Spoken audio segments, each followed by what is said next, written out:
This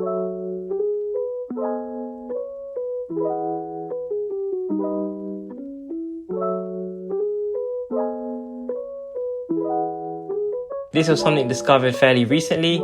Make sure to hold a direction when using her burst, like pressing the up key on your keyboard or your D-pad. What this does is the burst animation lockout will finish roughly half a second quicker when Klee moves.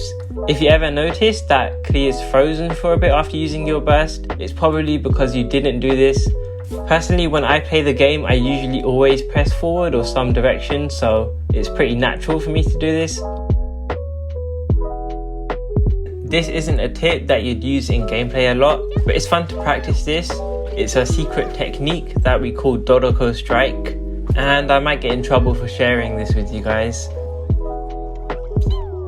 You just gotta practice the right timing for your plunge attack.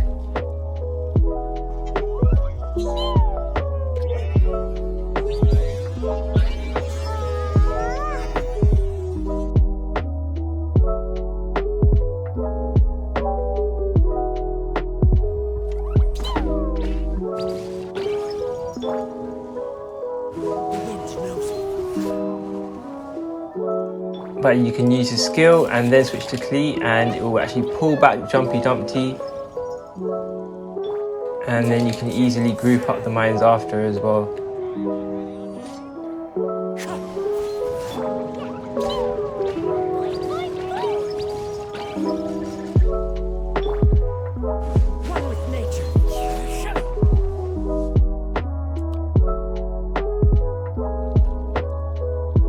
You really don't need to know all her animation cancels and be a gamer god in order to play Klee. And if you ask any Klee mains which animation cancels they mainly use, it's mostly just the simple ones like N1C or N1C with a jump. Contrary to popular belief, you barely even need to know machine gun to get by.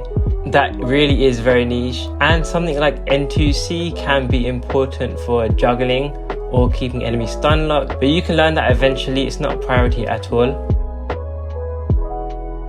These talent upgrade recommendations are generally okay, but they can feed into the narrative that Klee is a charge attack focused character, whereas in a lot of teams Klee's damage is actually pretty evenly spread between all three of these talents, and even then the damage distributions that I show are assuming fully completed rotations. The faster enemies are defeated, the more relevant her skill can be. In fact, what can sometimes happen is the faster you defeat enemies, so the better invested your Klee is. You could argue that Jumpy Dumpty is her strongest talent. So whilst you can work on her normal and charge attack talent first and get that crown first, personally I think it's a good idea to keep these talents pretty evenly leveled and make sure you're not slacking on one of these. Unless of course you only want to play her in Virgin teams where you rarely use her burst.